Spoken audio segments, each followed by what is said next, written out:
Good morning, ladies. Good morning.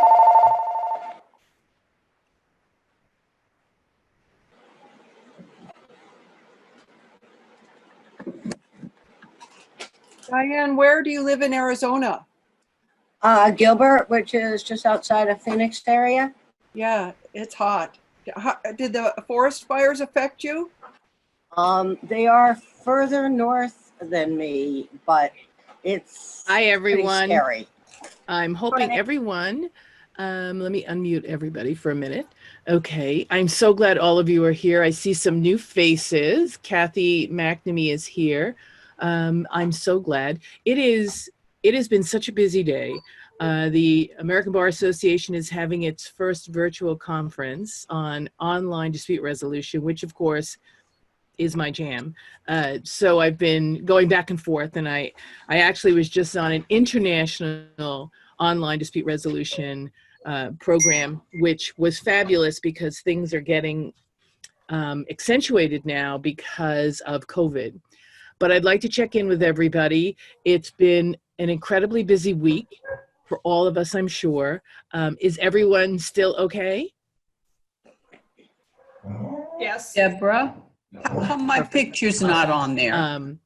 You are all unmuted, so you can speak. Oh.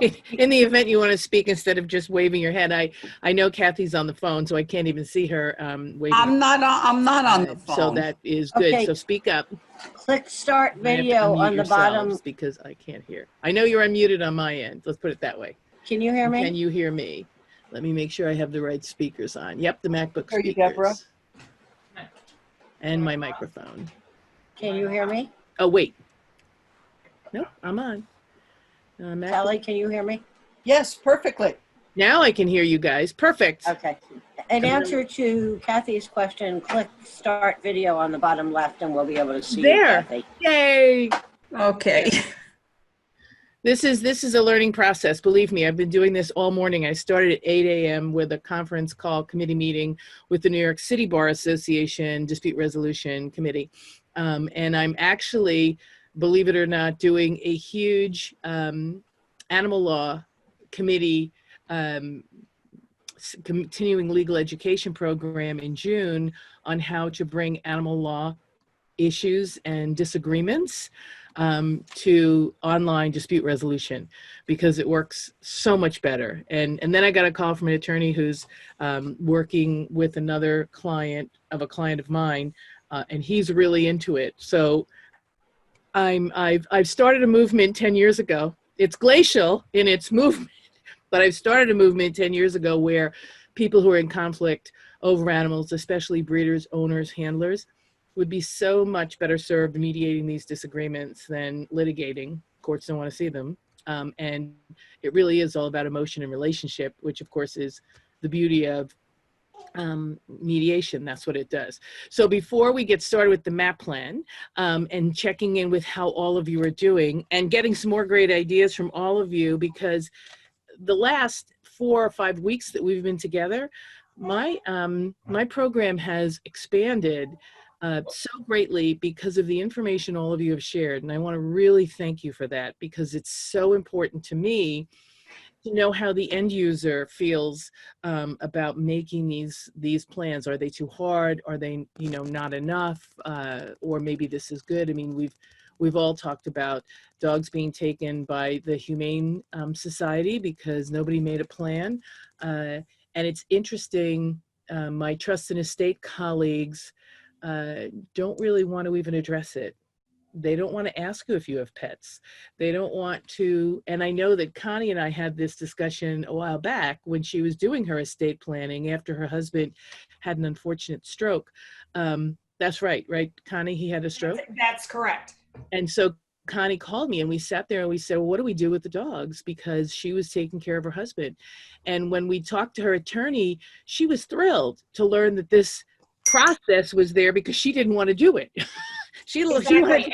And also she had a lot of clients with pets. She has 2 dogs of her own.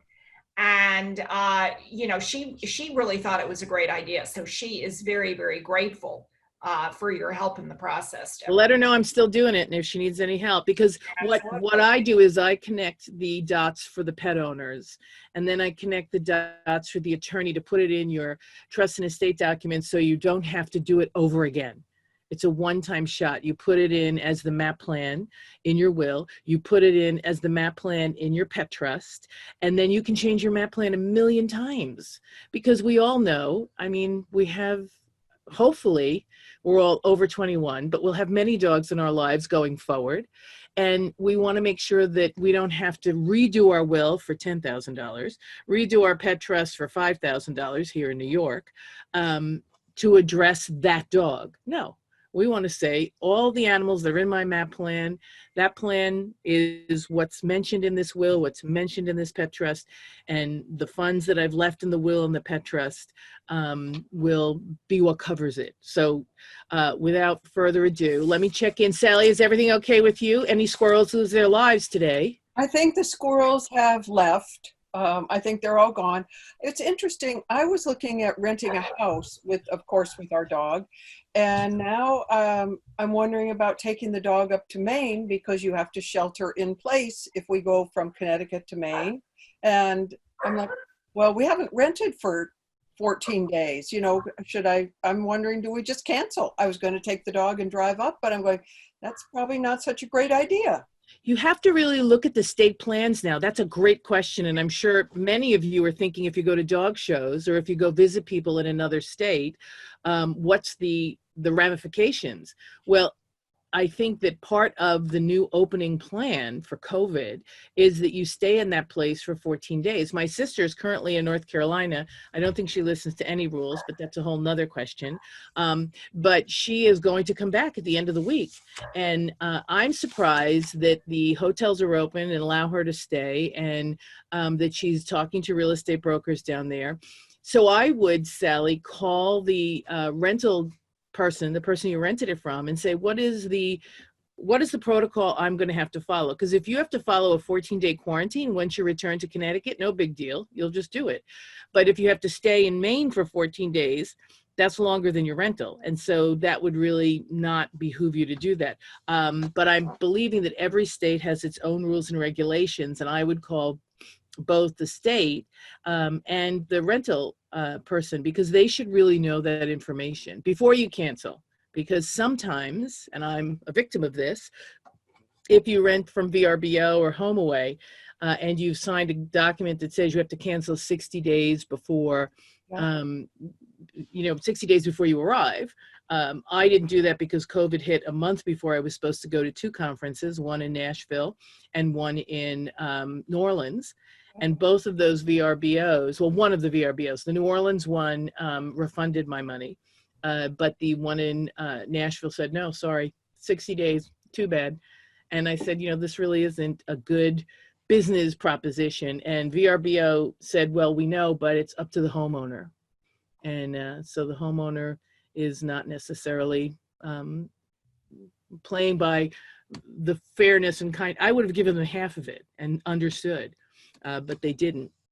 So I think, Sally, that's what I would do, because you're going to a place that probably is clean. I bring a lot of, Clorox wipes and wipe all the, things off. But I would ask before I canceled. Yeah, it's interesting, Deborah. Martha's Vineyard is asking you to not come, because in Martha, it's an island, and their hospital could not accommodate exactly if something happened there. So it's good advice, thanks, because I don't want to get stuck in Maine with Athena for 14 days. And the governor of New York, who's been really tough on reopening, really tough. My sister is livid because he's not allowing Desnis to go back to work. Am I talking about my sister a lot? Sorry about that. He is allowing the beaches to open for Memorial Day because he recognized that if he didn't, then, like Sally just said, everyone from New York would go to Connecticut or New Jersey and then bring germs to Connecticut or New Jersey or bring them back to New York. So he said it really didn't make sense for him not to go along with Connecticut and New Jersey, because it would create a situation where it would increase the possibility of bringing COVID into Connecticut, New Jersey, or taking it home from Connecticut or New Jersey.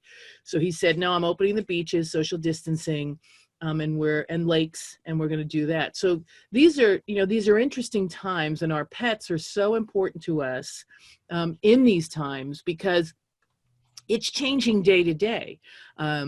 As we spoke of before, dogs and cats don't necessarily catch COVID. There's been one dog and a few cats that have caught COVID. Cats seem to be more susceptible than dogs, but they do carry the fomites on their coats. But it doesn't seem to infect humans if it's on their coats, and as fomites, it doesn't seem to infect them. So wiping your dog off with, a baby wipe, a diaper wipe, I wouldn't necessarily wipe them off with Clorox wipes, would be the best. And now that we're getting warmer here in New York, I know, Diane, you've been warmer for like ever. So we're getting warmer here in New York. I actually took everybody out and bathed them outside. So that was really a nice, clean slate to go to. Let me check in, Connie. Is everything good with you and the Wheatons? So far, so good, except that my baby, who's 14 months old today, was wanting to participate in the Zoom call just a few minutes ago, so we had words. We allow that. Let her He in. participates all the time. Yeah, let her in. But California is, like New York, slowly opening up, and the rural counties more open than, of course, the urban areas. LA County is where I am is, still a hot spot, a big hot spot. But even we are opening up. I am very pleased to report that we're going to have our first rally practice. Yay! On Friday. Wonderful. And how are you doing that? Are you doing that with masks? We are doing it with masks. We're a small group that has been together for years with the same instructor. She is no longer our instructor, but she sets up the course for us. We're all competing. We all have titles on our dogs. So we just get together in the park and practice. And of course, the parks have been shut down. They're reopening. We have a scheme where only 2 people are allowed on the course at a time. Until our turn comes, we sit with our dogs in the back of the car in the crates and wait until it's our turn. And then when we're done, then we recrate the dogs. And we have masks and hand sanitizers, so we should be in good shape. We have canceled. Everybody in California has canceled all confirmation shows and all trials. And in fact, my own all breed club just did that on a Zoom call last Friday night, and we're looking at 2021. So we're gradually getting back to normal, but getting back to rally will be big step forward. A big positive for you and the dogs. You bet. And they will absolutely go ecstatic, I know, when we drive up to the park. Yep. Thank you. Hey, Diane, how are you doing in Arizona? Oh, well, actually, I was answering Sally's question when you first got on. We now have fire to go along with COVID. Oh, God. And so this is making some very interesting challenges. We've had 4 locations, actually, that have had wildfires erupt. 2 of them are, thank goodness, quickly put out. The other 2 are still burning. And it creates some more interesting challenges. First of all, for the firefighters and rescue people, because how do you fight a fire socially distanced? However, to their credit, the Arizona Fire Department's actually put a plan in place, and they have changed their formations, and they actually can fight a fire socially distanced. And of course, they're doing more from the air than from the ground. But the next question comes with all these people having to evacuate. How do you put them in shelters socially distanced, both people and animals? And whoever has the horses and the donkeys, if you Google, there was a rescue group that went up to that area because they had no time to evacuate, and some of those people didn't have trailers. Rescue group got out all of the horses, all of the pigs, all of the livestock within an hour of the evacuation order, which was amazing. Wonderful. Yeah, it's amazing how people can come together. And you're right. I would think, hopefully, that fire would kill COVID so that it isn't as much of a threat. Let's hope. that it would. But quite frankly, I think we would all agree that being able to have someone come up and help you remove your horses and your livestock and your donkeys would, masks hopefully would be the thing that would make it safer to do. And then getting their information and making sure you help them facilitate that process if it ever happens in the future is key, because as we know on this call, making sure you have a plan in place to take care of your pets. Thank God they came and got them, but having a plan to take care of your pets is what we're here to do, because it is so important. So thank you for sharing that, and please don't be anywhere near the fire. How far are you from the fire, Diane? I'm probably about 50 to 60 miles. So Oh, good. I That mean, should be enough. yeah, I'm definitely at currently from this fire. The one that small one that erupted on South Mountain is only about 25 miles, but they got that out right away. But I'll be very honest. I've been up to several areas that have had wildfires when I was doing nursing up in those areas. And I am very frightened of fire. There's not too many things in this world I'm frightened of, but I am very frightened of fire. And so I find this more than a little stressful. On top of COVID, right. I was going to say, and fire is actually what made me years ago start to sleep with all my dogs in my bedroom. I used to have this wonderful room for them where they all had their little doggy cots and could lay and, go nighty night and have their chew bones and toys. And the house behind me was struck by lightning in the middle of the night, and it burned to the ground. And ever since that day, my dogs, no matter how crowded we are, they sleep in my room, and their leashes and collars are on a hook by my back door, so that if heaven forbid, I literally can call them, get them to the door, lasso them all on their leashes, and get out to the car or the motorhome. Well, that is the most important piece, and we'll talk about that in a little minute. I want to check in with our newcomer. Hey, Kath, how are you? I'm good. Good. So we're here. We always talk about how we're doing during COVID, and how are you doing during COVID with Willie? Only thing I can't do is go to obedience classes. Other than that, we're walking. And you also have an English cocker. You're a trader, but it's okay. Yes, and she needs training, and I was just about to start with her when everything hit. So I'm okay. Other issues related to the plan, but we're healthy and okay. So the issues related to your plan, does that include who's going to take your dog if God forbid something happens, or is it that you're just sort of wondering what you need to put in the plan? Because everybody here has been here for a little while, so they will share their thoughts and ideas with you. So ask away. Well, when I just had Willie, my plan was for Heather to take Willie. It was unofficial. But anytime I've gone away, she has my permission letters, charge card, all of that. But when I got the English cocker, I haven't had this conversation with Heather, but my guess is if something happened, she would take the English cocker, since she has two others. I'm trying to figure out what I would do with Willie. Michael is here. I would hope that something doesn't happen to two people at one time. But I'm guessing that you should have like a double backup. Is that? Redundancy is key, and I know that Connie knows that because she's done it. So we're gonna handle that in 1 minute. Let me just welcome Leonard. Hi, Leonard.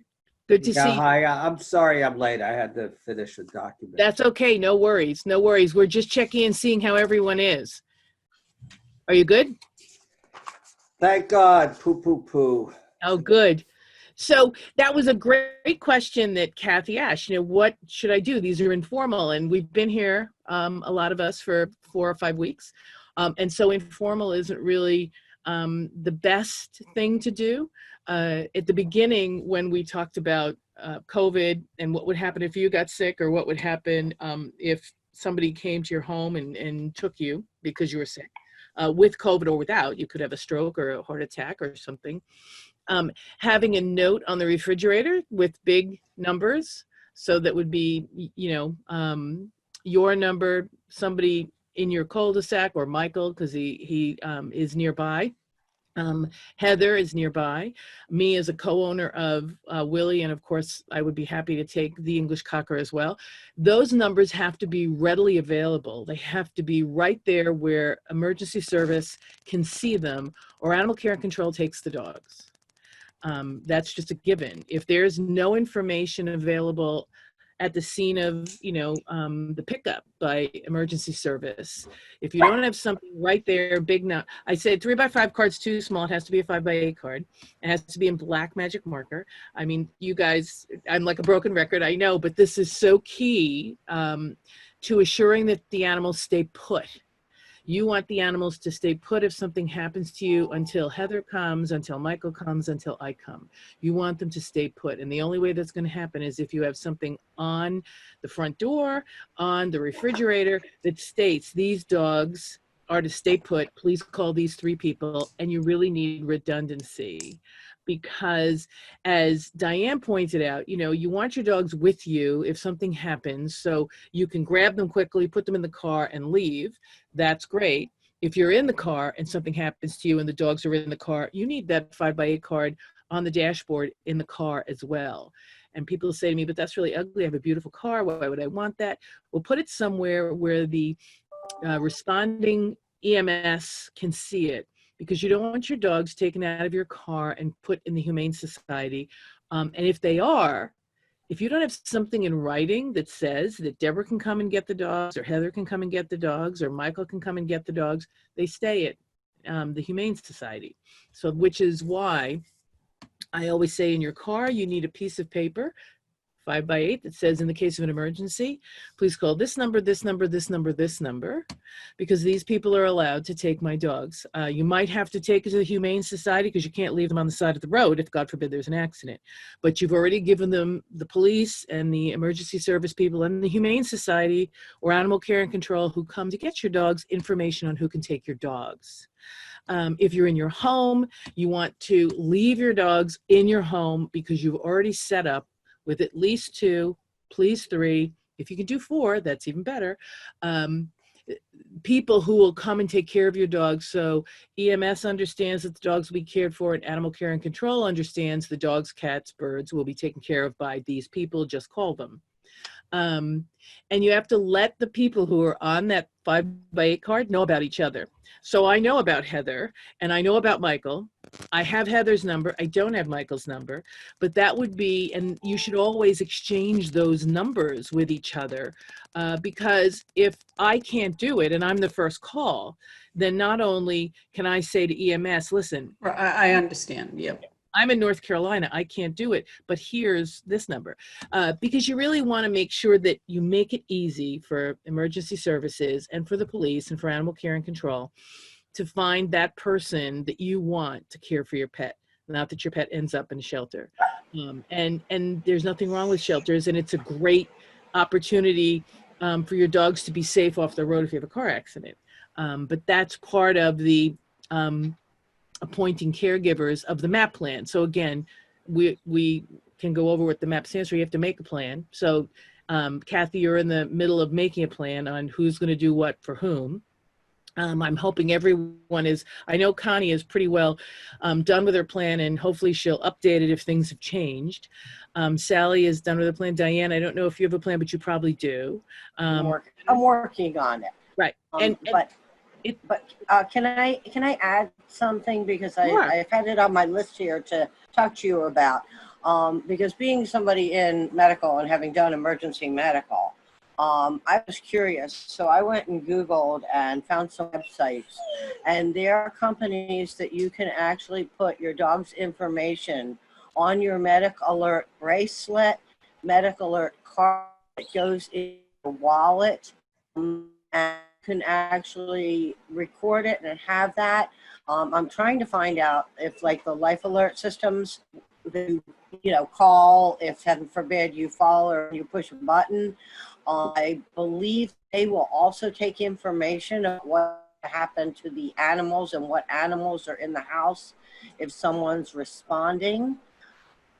So in your cell phones, a million years ago, somebody came up with this ICE, okay, in an emergency. Yeah. And Yeah, in case of emergency, right? Please. Yep. most people put whoever, like if I have in my phone, my husband's number, his cell is listed as ICE. So if I'm in an accident, and you can access ICE without unlocking the phones on Right. most devices. Okay, so if I'm in an accident, they know to call him. Well, you can also write ICE/dogs as the second line. You can put the numbers and the names Well, of come the here. people Give me a that you want contacted about your dogs. And I'm trying to do a little more research, but there are companies out there that will do, like on people medical alert bracelets. I have 3 dogs at home, this one, call this number. And then the wallet cards one side can be the person, the other side can be the dog. And I think I sent you a link for one, Deb. Oh, absolutely, and thank you. I'm going to look for the link. I think I saw it. But the interesting thing about that is that it does provide information in writing. It may be a little more cumbersome for EMS to access at the time of the experience, the emergency experience. So absolutely, I love redundancy. So I love it being part of, there's a pet hub that is run by a friend of mine, Lorian, who absolutely takes all the information of the pet and puts together a program. There's also another pet medic that has the ability to take information for your pet that can be online. They also, I believe, are starting to think about putting that information on the microchip. So it's, Diane Mendelson, and then Diane, if she can't be there, it's Connie Kohler, and then it's Sally, so that information is there as well. The issue is you don't have a reader for the microchip at the site, so they have to go to the shelter. What hopefully we can do is skip a few steps that need to be done. The redundancy of having it on your bracelet, in your wallet, on a wallet card, and part of maybe your microchip information is that the redundancy is there. And my middle name is Redundancy, so that people know who to call, what to do, how to do it, when they need it. The 5x8 card is simply so that no one has to look on your wrist for a bracelet. They don't have to look in your wallet for a card. They don't have to have a microchip scanner if it's on the microchip, or they don't have to have the dog. They don't have to take the dog's collars and get the information off the collars, because most of the alert systems have tags that go on the collar, which is great, and you can call it. I want to make it as easy as possible for EMS so that the dogs don't go to the shelter. And I loved when you talked, Diane, about having the dogs in the room with you. I, of course, have had my dogs in my kennel, which was one door out, which I could get to both outside and inside. God forbid my house burned. And now you're right, they're with me in my bedroom at night, because I don't have that opportunity of one door in, one door out. That leaves me a little frightened. So I absolutely have all of this information on my new fridge. And I want everyone to have whatever they're doing in writing. The 3x5 card might be the only thing you can muster right now, and that's fine. The 5x8 card, all you can muster right now, and that's fine. If you have a card that you want to just slip in the, in the front access of your car, so it's not stuck on the dashboard and looks like, honey uncle, like mine does, that's fine. You just want to make sure that you put these things in place so that if God forbid something happens, everybody knows the next steps you want to take. So you Right. have to make that plan. You have to sit down, and as Kathy perfectly put, you really want to sit down and make the plan of action. You then want to address all the needs of your pets, because we all know, I can eat this, I can't eat this. I'm afraid of thunder and lightning, I'm not afraid of thunder and lightning. All the things that we want people to know about our dogs, we need to put in writing so they know. Then, of course, we just got through talking about appointing caregivers, which is key. And then, as I said, which Kathy said, yep, I get it. You have to publish it with the people who are going to care for your pets. Because if I can't get there, I have to know that Sally, Connie, Diane, and Kathleen are my backups. And I can call them, because it really is important for everybody to know everybody's there. So of course we're running out of time way too fast. Let me ask you guys, is there something that's really burning that you want to talk about? Because I'm able to stay on at least another 10-15 minutes. But is there any other question that came up while we're talking here today that you have an answer for, or that you want to get some information about? I didn't mute anybody. No, I'm good. No questions. Good. Leonard? Whoop, you got to unmute. Hold on. There you go. Okay, no, I was just wondering whether we have a network of contacts. You're talking about yourselves, but that depends also on where you live, I think. It really does. I mean, we've relocated out to the east end of to our second home on the east end of Long Island to escape the medical Yep. COVID-19. And I mean, could I participate in a network out here? There's a great animal welfare organization. I think it's in Southampton or Hampton Bays. But, you know, if I could participate, I'd be happy to. Absolutely. And, you know, we talked about that in one of the first 2 meetings before you joined us. And it's about going to your neighbors and saying, listen, if something happens to you, I'm here to help you. And hopefully that'll spark a conversation that, you know, you live near people somewhere. There's somebody nearby who's probably walking a dog or not. It was really funny the other night. I'm walking my dogs and my neighbor comes out of my new rental house. And they're from the Ukraine, and they're lovely, or Kosovo or somewhere. They're really lovely people. And they said, listen, if you ever go away, we would love to take care of your dogs. And I had put a note in their thing saying, well, if you have a dog, don't worry, call me if something happens and I'll be able to take care of your dog. And that's what spurred that conversation. So Leonard, you could start the conversation by saying, listen, if something happens, I live at 42 Meadow Lane, you know, down the street, and I'm happy to, you know, take care of your dogs. And, you know, hopefully we can strike up a conversation, because, you know, all dog owners talk to all dog owners. I mean, they really do.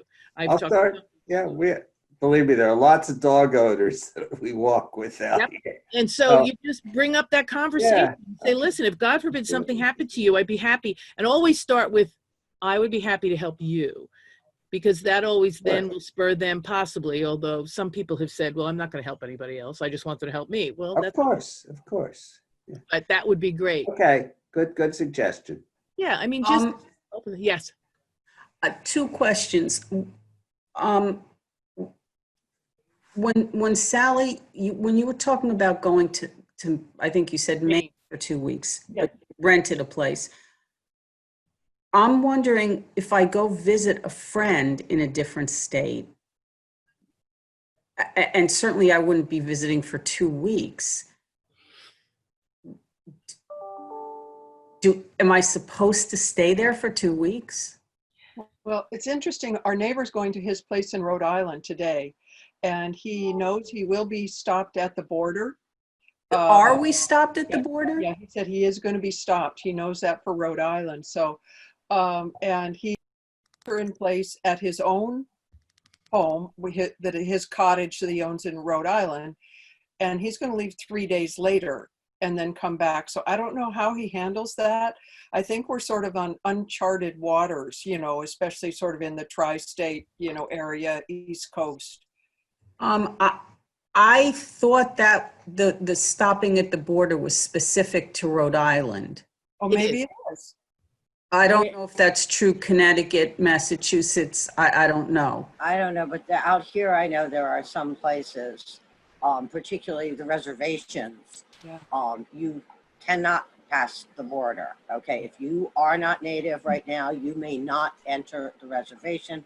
I saw an article in the paper that one of the Midwest states was having an issue because the reservation was in the middle of a freeway, and they actually would not allow passage during certain hours, and every car had to be stopped, and it was slowing traffic on the freeway.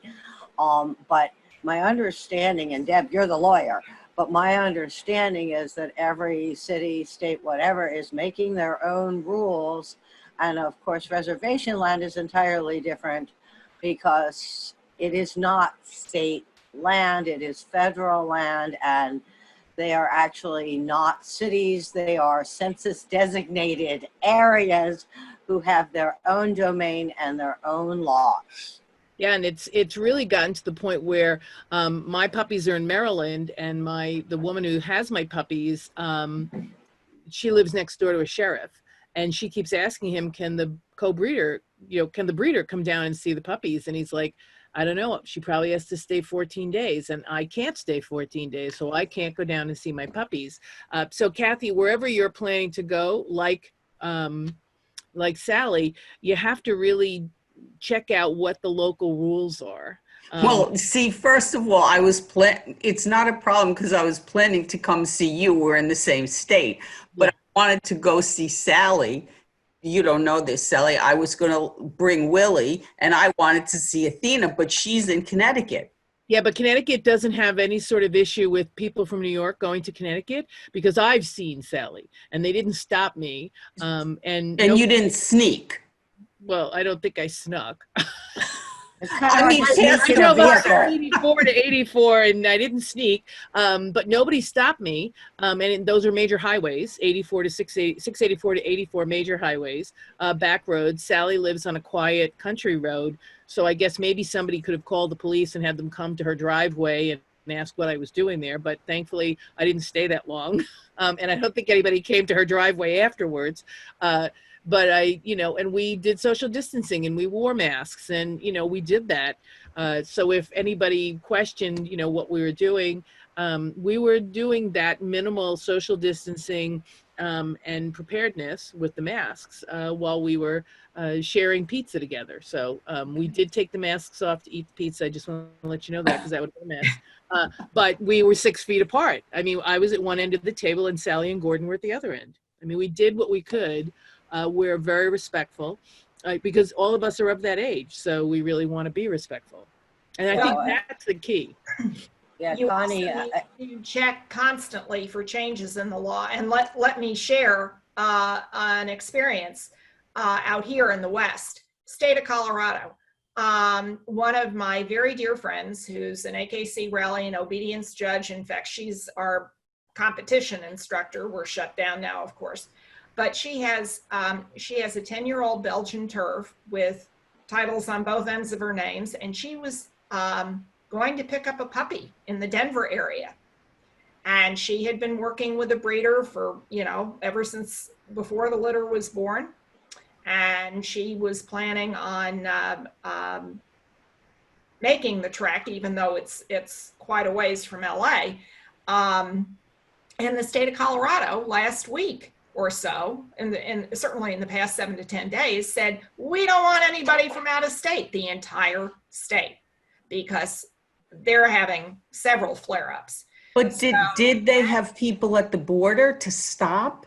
I don't know whether they have put them at the border, but they said nobody, and this is in preparation for the summer too, because of all the resort areas like Aspen and other Rocky Mountain areas in Colorado, they're shutting down for anybody out of state.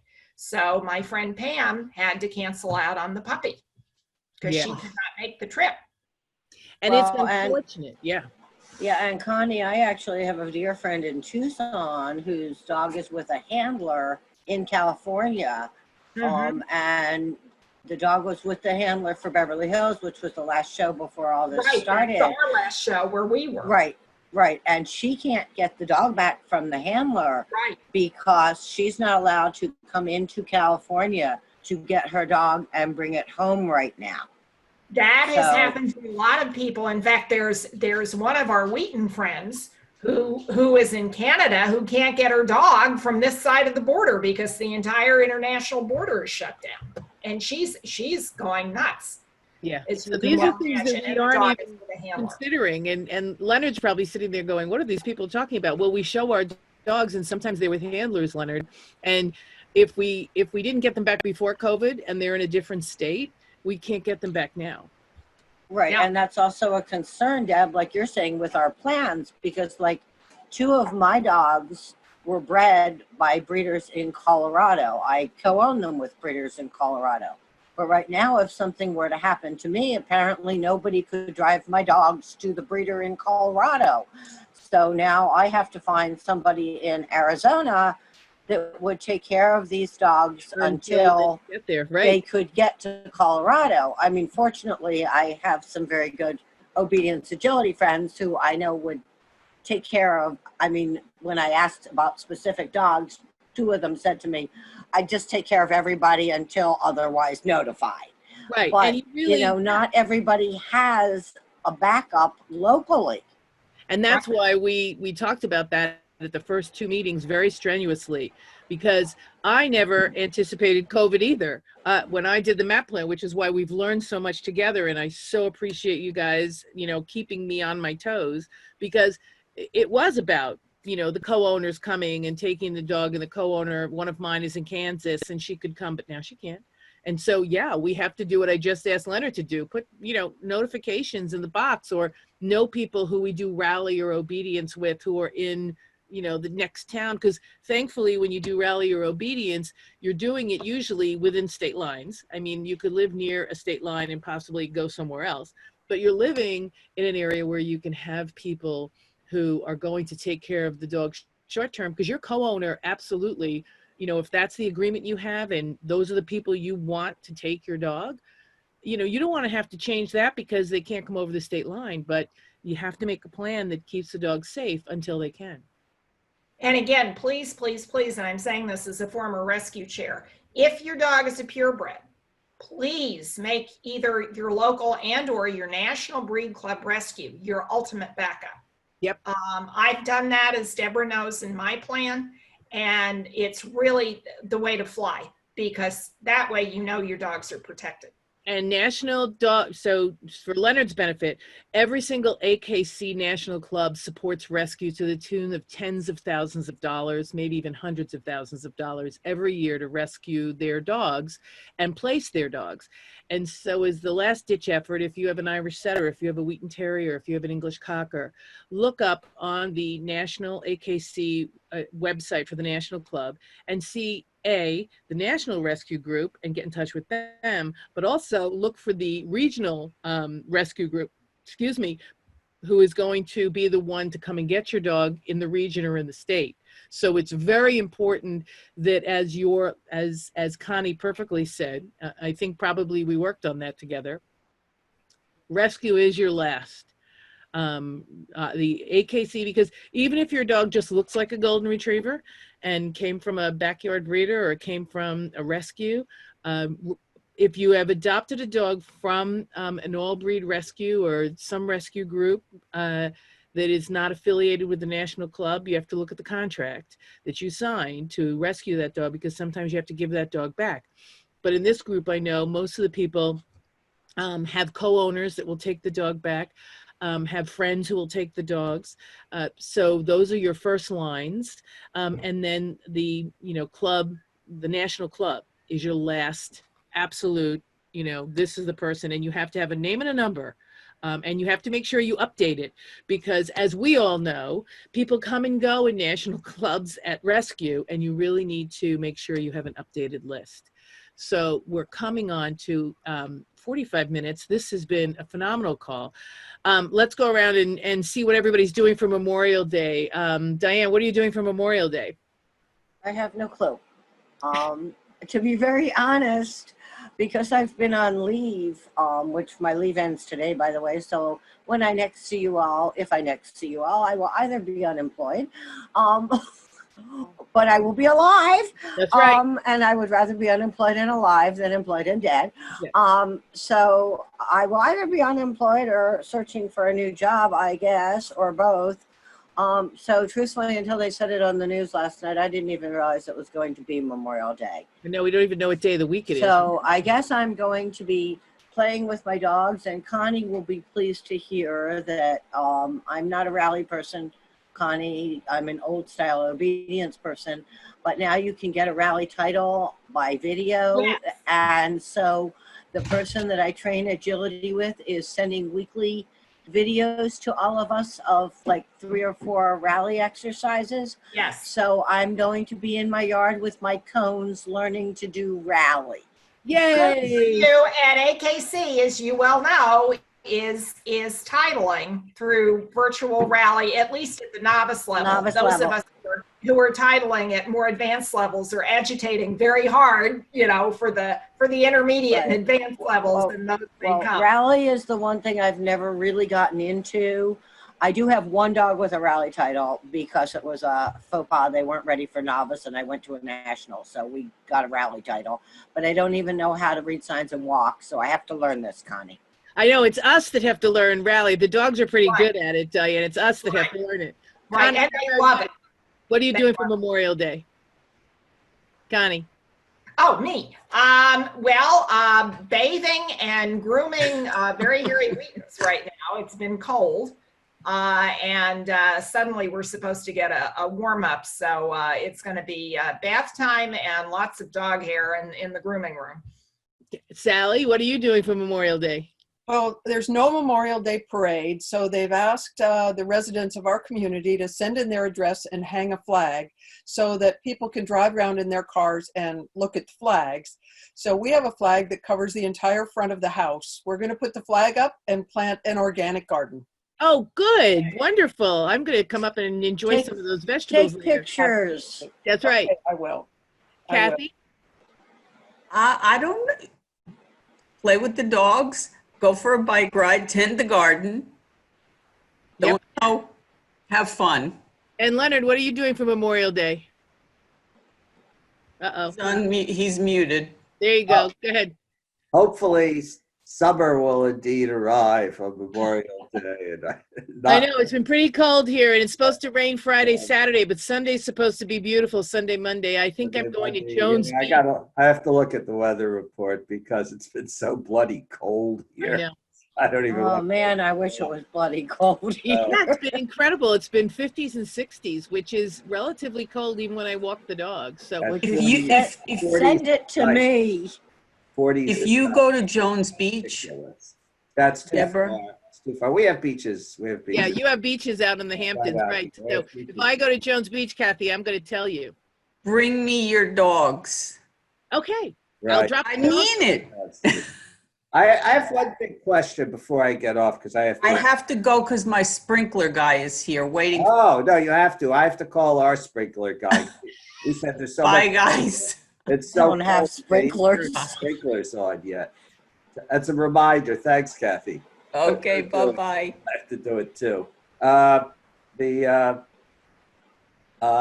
mean, we've experienced that dogs can contract the virus, the COVID-19 virus, SARS-CoV-2, and it's very distressing. And if we are, they get it from their, the owners, presumably. Right. And if we are taking dogs in from neighbors, and the neighbors, the reason we're taking them in is because the neighbors have contracted the virus, then I worry about the dogs, that they might have the virus as well. Is there any mechanism for testing the dogs? There is a mechanism for the veterinarians to check the dogs for COVID. It's very unlikely. It has to be really repeated facial kissing of your dog on the face that passes the COVID from the human to the animal. If the COVID is just the fomites on their coat, the veterinarian groups that I'm part of, the discussion groups I'm part of, that's not good enough to have you pick up COVID. So if you did what I suggested, which was if you pick up a dog from someone who's taken to the hospital for COVID and you wipe them down with, you know, maybe a eucalyptus or a witch hazel kind of wipe, and not Clorox. We're not taking Clorox internally or externally, whether you're an animal or a person. We'll let the guy in Washington do that. Not us. You can only hope so. But if you do with witch hazel or eucalyptus, that will wipe the dog's coat down. You'll get most of the fomites, and the ability of contracting it from those dogs is very, very slim. Okay. And the vet that I deal with all the time, who's my best friend also, said that if it's a dog that you can bathe because it's willing to have a bath, you can bathe the dog either in betadine or chlorhexidine. Neither one will stain the coat, neither one will alter the color of the coat, and they are both antibacterial. They are what you use in the OR to wash your hands. Right. So there you go, Leonard. Do you have another question, Well, I Leonard? was worried about the dog. How do we know how do we protect the dog? Well, if you are diagnosed with COVID, you shouldn't really have facial contact with the dog. No, I understand. But if we're going to take the dog in, I want to make sure the dog is okay, right? Right. So there's a test that veterinarians can take, but most dogs will not be infected with COVID. It's very difficult for them to become. Okay. And if you bathe them in the chlorhexidine or you wipe them down with the witch hazel or the lavender, you're likely going to take any chance of that away from the dog. So Okay. Well, that's good. I'll be mindful of that. Just worried because of what I Oh, yeah. Absolutely. Absolutely. Everyone, I am so grateful. Thank you for changing to Wednesdays. I'm so grateful. And we'll see you next Wednesday. This is going to continue, and bring a friend. I mean, we have such great conversations, and it's so important for everybody to really feel comfortable in making that plan for the next steps for their pet, because they want to navigate the journey their pet takes. They don't want it to just be happenstance. So you guys are well ahead of the curve, and I appreciate it. And thank you so much for coming. Okay. If I'm employed, I may not see you all again, so it's been lovely. I got to get If I'm unemployed, I'll see y'all next week. Perfect. Thank you all. Have a great weekend.